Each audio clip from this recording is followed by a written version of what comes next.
Selamat datang di Press Corner, Gereja Ortodoks Indonesia.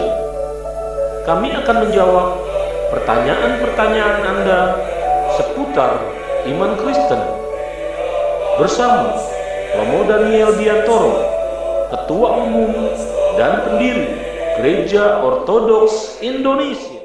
Atas nama Bapa dan Putra dan Roh Kudus, amin. Shalom Aleichem Semarat Amasya.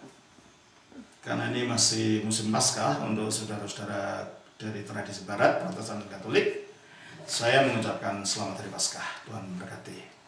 Dari kami, dari Gereja Timur Ortodoks, Paskah kami baru minggu depan, ini masih Minggu Palem, tanggal 12 April 2020 ini, karena kami menggunakan tanggalan yang berbeda, yaitu tanggalan Julian. Sementara Gereja Barat menggunakan tanggalan Gregorian. Ya. Kita akan melanjutkan acara kita, yaitu menjawab pertanyaan-pertanyaan yang saudara kirim, yang sudah sampai kepada kami. Tetapi sebelumnya saya mohon untuk tidak lupa subscribe ya, tolong subscribe, klik itu subscribe-nya, karena itu akan membantu perkembangan daripada situs ini. Dan juga tolong diklik like-nya, diklik juga tanda lonceng itu, serta tolong di share kepada sebanyak teman, sebanyak mungkin teman yang saudara merasa perlu untuk juga belajar imannya. Dan juga kalau saudara merasa terpanggil untuk membantu pelayanan ini, untuk demi perkembangan mutunya, dan saudara ingin membantunya, maka saudara bisa mengirim persembahan kepada rekening bank yang ada pada akhir dari video ini.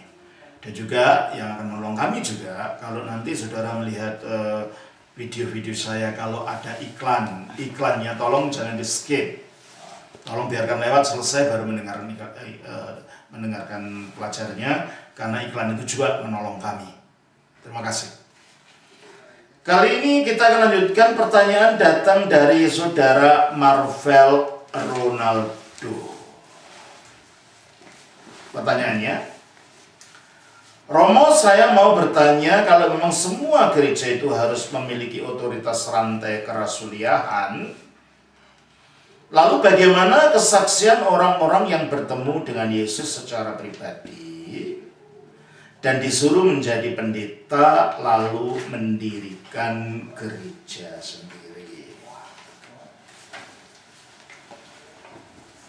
Saudara Marvel, kesaksian-kesaksian itu sifatnya relatif dan tidak bisa kita jadikan pegangan mutlak. Pegangan kita bukan yang sekedar dari pengalaman seseorang. Pegangan kita apakah itu sesuai dengan ini?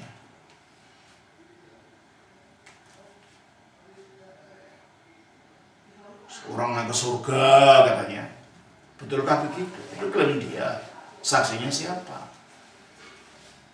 Karena kita mengatakan di dalam ini contohnya saja ya. Yohanes 3:13. Orang katanya naik turun surga gitu. Itu kan klaimnya dia. Saksinya siapa? Enggak ada kan. Dan kalau tujuan kita hidup ini nanti supaya naik ke surga menurut pengertian umum, kenapa kalau sudah di surga harus turun lagi? Kenapa itu tidak ditinggal di sana saja? Kenapa turun lagi? Ya. Dan Alkitab mengatakan begini. Tidak seorang pun yang telah naik ke surga selain daripada dia yang telah turun dari surga, yaitu anak manusia. Mungkin ditanya, itu bagaimana Elia dan Henokh itu? Dikatakan dia naik ke langit, Samayim, Uranos, dan dia belum bangkit. Orang tidak bisa naik surga sebelum bangkit dari kematian pada akhir zaman, dihakimi hidupnya. Jadi kalau begitu kemana mereka? Ya seperti Paulus lah, di dalam 2 Korintus 12 itu, ke Firdaus. Firdaus itu tempat penantian bagi orang-orang yang nanti diselamatkan, menunggu saatnya rohnya itu disatukan dengan tubuhnya lagi baru hari penghakiman, baru masuk surga, yaitu menyatu dengan Allah. Nah sekarang kalau ada, ini salah satu pengertian tentang surga tadi. Sekarang kalau ada orang bersaksi bertemu dengan Yesus, saya tidak ragu bahwa Yesus melakukan karena saya mengalami sendiri. Ya. Tetapi itu bukan merupakan sesuatu yang mutlak. Makanya saya jarang menyaksikan kesaksian saya sendiri. Saya jarang, karena bagi saya bukan itu. Itu nanti yang saya beritakan diri saya itu nanti. Orang mengeluh-elukan saya karena kesaksian saya. Padahal di dalam 2 Korintus 4 ayat 5 itu tujuan menjadi seorang pemberita Injil itu bukan memberitakan dirinya. Makanya saya tidak mau. Kecuali orang-orang dekat, ngomong-ngomong itu bukan sengaja untuk secara publik saya ceritakan itu untuk apa? Itu kan pengalaman saya. 2 Korintus 4 ayat 5, sebab bukan diri kami yang kami beritakan, tetapi Yesus Kristus sebagai Tuhan, dan diri kami sebagai hamba-Mu karena kehendak Yesus. Saya hanya hamba saja. Tidak perlu dilulukan karena pengalaman saya yang luar biasa ini dan itu. Menjual itu untuk apa? Nah, makanya bagi saya, boleh saja orang mengalami bertemu Yesus, boleh saja. Tapi itu bukan menjadi kriteria, dan itu bukan menjadi landasan, sebab itu sifatnya sangat subjektif, sangat pribadi, dan tidak ada keharusan kita percaya atau tidak percaya pada kesaksian semacam itu. Yang pertama. Dan kedua, dan disuruh menjadi pendeta lalu mendirikan gerejanya sendiri. Pertanyaannya, dari mana kita tahu dia disuruh Kristus? Ada yang ikut mendengarkan, kamu disuruh begitu. Ada yang menyaksikan, kamu disuruh mendirikan begitu. Itu yang pertama. Yang kedua, mungkinkah Kristus memerintahkan seseorang melakukan sesuatu yang bertentangan dengan kehendaknya yang sudah terrekam, tertulis dalam kitab suci? Kalau dalam kitab suci dikatakan begini, Matius pasal yang ke-16 ayat yang ke-18. Matius 16 ayat yang ke-18.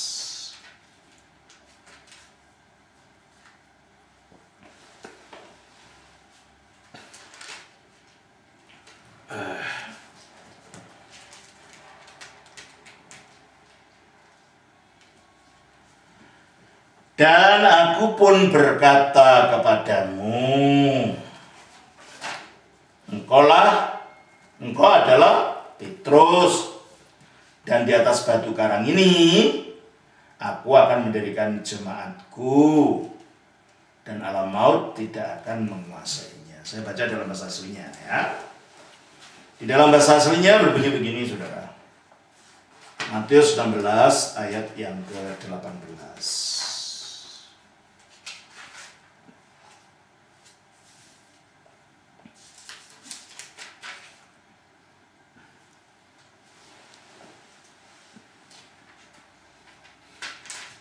Begini bunyinya. Kago ze, tetapi aku juga si kepadamu, lego berkata, aku juga berkata kepadamu. Ini Yesus mengatakan pada Petrus, oti bahwa si kamu, i adalah Petrus, Peter. Ke dan epi di atas, tafti ti Petra, batu karang ini, ikodomizo, aku akan membangunmu, ku tin eklesian, gereja. Jadi aku akan membangun gerejaku. Jadi dari apa yang dikatakan oleh Kristus ini, gereja itu dibangun atas dasar Petrus sebagai perwakilan dari semua rasul, Sebab Petrus diberi kunci, kuncinya dalam ayat 19, apa yang terikat kau ikat di bumi akan terikat di surga, dan apa yang kau lepaskan di bumi akan terlepas di surga. Dan kunci yang sama yang isinya itu juga diberikan pada para rasul yang lain. Kita baca dalam Matius 18 ayat 1, lalu langsung ke ayat 18, karena konteksnya itu berbicara pada para rasul yang lain, di mana dalam ayat 18 dikatakan hal yang sama seperti yang dikatakan kepada Petrus. Kalau begitu, Kristus mengajarkan kepada kita bahwa di atas Petrus, manusianya, rasul, sebagai perwakilan dari semua rasul yang lain, dan di atas Petra itu adalah ajaran para rasul. Petra itu batu karang tapi dalam bentuk feminin, dalam bentuk betina. Dalam bahasa Yunani kata benda itu ada jenis kelaminnya. Ya, Petrus, Petra, ya. Nah, di sini yang Petrus itu orangnya, rasulnya. Dan Petra itu ajarannya yang diakui di atasnya. Engkaulah Mesias, anak Allah yang hidup. Dan Mesias itu bahasa aslinya Ha-Masiah, Ho-Christos, yang artinya orang yang diurapi. Dan dalam perjanjian lama, orang yang diurapi itu adalah imam, raja, dan nabi. Jadi setiap imam adalah Masiah, setiap nabi adalah Masiah, setiap raja Masiah, tapi bukan Ha-Masiah. Untuk supaya disebut Ha-Masiah, Mesias, Ho-Christos, dia harus menjabat jabatan itu sekaligus, secara mutlak, secara kekal. Yesus menjadi raja karena ketika setelah dia naik bangkit dari kematian, dikatakan kepadaku telah diberikan segala kuasa. Di mana? Di surga dan bumi. Maka dia adalah raja. Kristus sudah mati. Kematiannya di atas salib itu wujud pengorbanan tubuhnya sebagai penggenapan korban-korban dalam perjanjian lama. Maka dia korbankan tubuhnya. Setelah korbankan tubuhnya tidak habis dibakar kayak korban-korban perjanjian lama, mati, bangkit lagi, sehingga korbannya menjadi korban kekal sekali dan untuk selamanya, tidak diulang lagi. Lalu tubuh yang sudah bangkit itu dibawa Kristus naik ke surga, dipersembahkan kepada Allah. Padahal dalam perjanjian lama, yang mempersembahkan korban kepada Allah di dalam bait Allah itu adalah imam. Maka dalam naiknya ke surga, Kristus berfungsi sebagai imam. Jadi dalam Kristus imamnya dan korbannya kekal, menjadi satu. Dan itu kekal semuanya. Maka Yesus adalah imam kekal, raja kekal, dan nabi kekal. Mengapa nabi kekal?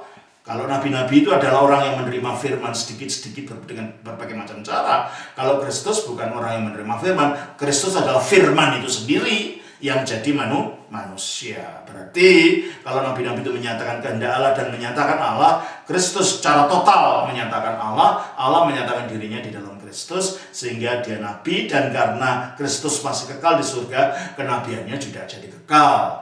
Maka Kristus adalah imam, raja, nabi yang mutlak dan kekal. Ketika jabat itu dijabat sekaligus, maka dia betul-betul Ha-Masiah. Nah, kekekalannya itu menunjukkan dia itu ilahi.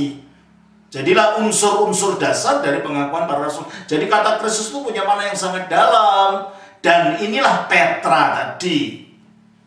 Di atas batu karang ini, di atas Petra tadi, di atas ajaran ini, ajaran rasul ini, gerejanya akan didirikan. Yang mendirikan Kristus, bukan orang. Ikodomiso, aku akan membangun. Dan itu landasannya adalah rasul. Makanya dikatakan mengenai hal itu di dalam Efesus pasal 2 ayat yang ke-22. Kita baca demikian.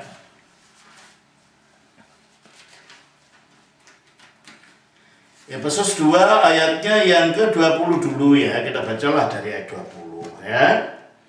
Kita baca ayat 20 mulai ayat yang ke-19 lah. Demikianlah kamu, maksudnya orang Efesus yang tadinya para penyembah berhala, jadi orang yang non Yahudi, bukan orang lagi orang asing dan pendatang. Ya, bagi orang Yahudi, orang-orang non Yahudi yang disebut goyim, ya sama dengan kalau orang Islam mengatakan kafir gitu ya. Orang-orang goyim itu orang asing, pendatang. Tapi sekarang bukan, melainkan kawan sewarga. dari orang-orang kudus. Nah, orang-orang kudus itu siapa? Itu gereja. Coba kita lihat di dalam 1 Korintus pasal 2 ayat yang ke-1. Nah, gereja bukan yang di bumi saja, gereja yang di sana juga. Gereja yang sudah menang, ya. Yang dikatakan sebagai jemaat anak sulung. Kita baca di dalam Ibrani 12 ayat 22. Tolong ya. Jadi kalau saya menyebut ayat Alkitabnya tolong buka supaya saudara mengerti, ya. Coba kita baca dari 1 Korintus pasal 1 ayat 1 dan 2. Dari Paulus yang oleh kehendak Allah dipanggil menjadi Rasul Kristus Yesus dan dari Sostenes saudara kita kepada jemaat Allah. Nah, kata jemaat ini bahasa aslinya eklesia. Eklesia itu artinya gereja. Coba saya baca dalam bahasa aslinya saudara. 1 Korintus supaya tidak ragu-ragu lagi ya. Jadi saudara mendengar sendiri bahasa aslinya dari kitab suci ini. Kita baca dari 1 Korintus pasalnya yang ke-1 dan 2. Maaf, saya buka dulu ini. 1 Korintus pasal 1 ayat 1 dan 2. Begini bunyinya.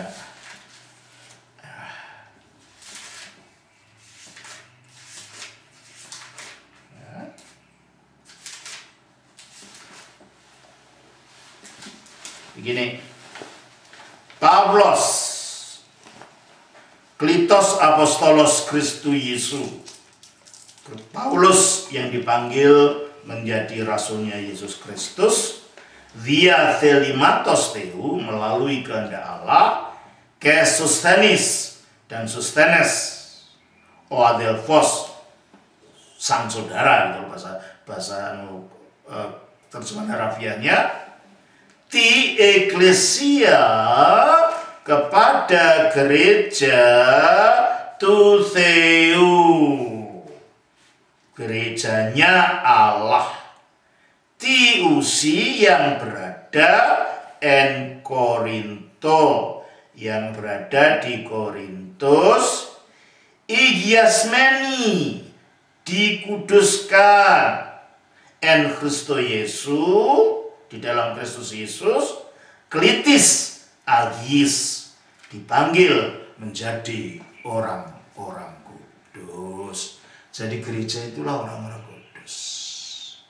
Jadi kalau kembali dikatakan di dalam Efesus pasal 2 ayat yang ke-20 ini, ayat 19, demikianlah kamu bukan lagi orang asing dan pendatang, melainkan kawan sewarga dari orang-orang kudus. Jadi orang-orang kudus adalah gereja. Dan anggota keluarga Allah ini juga gereja. Coba kita baca dari 1 Timotius pasal yang ke-3. 1 Timotius pasal 3 ayatnya yang ke-15. 1 Timotius 3 ayatnya 15 begini.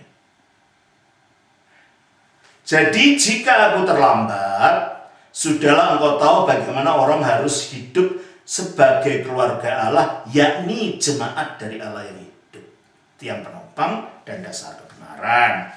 Saya bacanya saja di dalam bahasa aslinya begini, ya.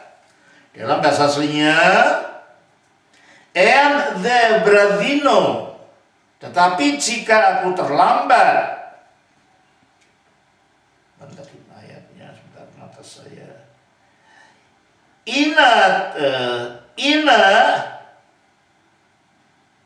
idis, supaya kamu tahu pos di bagaimana seharusnya en iko Theou di dalam rumah Allah anastreveste, engkau harus bertingkah, engkau harus berbuat, engkau harus bertindak.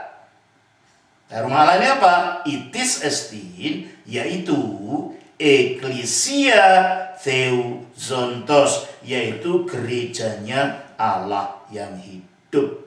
Stilos, yang penopang atau pilar. Ke edreomo atau dasar tis alethias. Jadi gereja itu dikatakan oleh ayat ini sebagai sokok guru atau pilar dan dasar kebenaran. Bagaimana kalau gereja itu guru dan jasad benar, lalu perorangan ini bisa jadi diperintahkan Kristus melakukan sesuatu yang bertentangan dengan firman-Nya? Mana mungkin. Jadi kalau begitu, di dalam ayat ini kembali kepada Efesus ini, pasal 2 ini, demikianlah kamu bukan lagi orang asing dan pendatang, melainkan kawan sewarga dari orang kudus, jadi gereja ya, dan anggota-anggota keluarga Allah juga gereja. Jadi ini Paulus berbicara tentang gereja yang apa ini? Ya gereja tadi dibangun di atas dasar para rasul. Jadi gereja itu dibangun di atas dasar para rasul, bukan di atas dasar perorangan yang ngaku-ngaku diperintah Yesus bikin gereja. Ini bertentangan dengan firman. Mungkinkah orang berbuat sesuatu katanya dari Yesus, tapi Yesus sendiri bertentangan dengan firman-Nya? Coba renungkan, ya.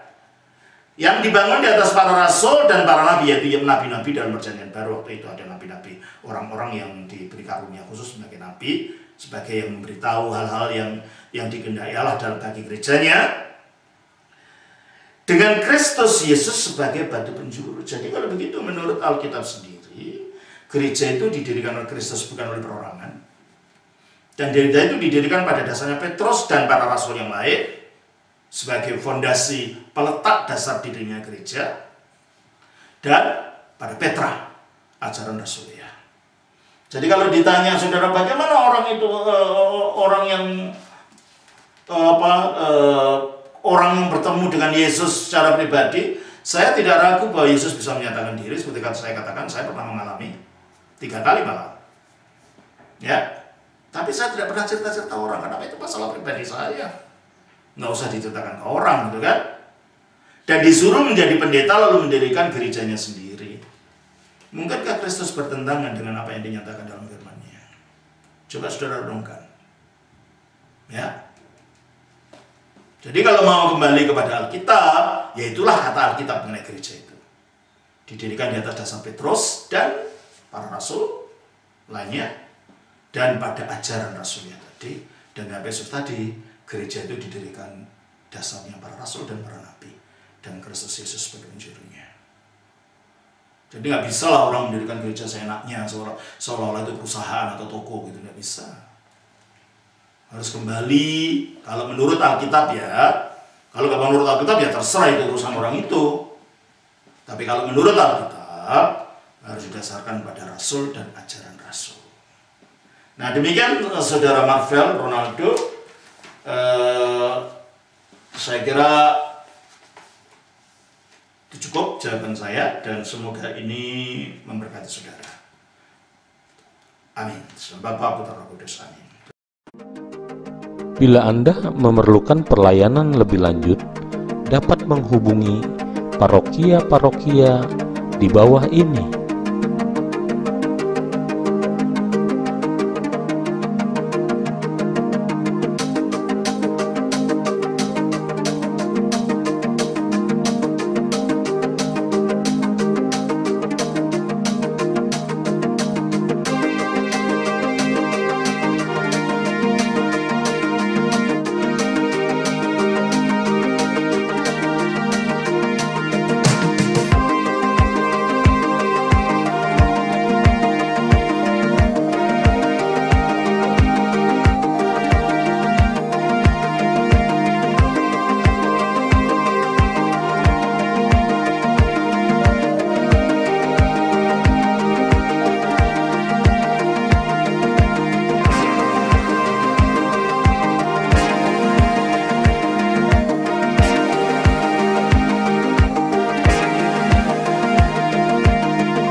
Gereja-gereja ortodoks maupun yayasan-yayasan yang mengatasnamakan dirinya ortodoks, tetapi di luar alamat-alamat yang tertulis di atas, untuk sementara belum berada di bawah naungan GUI.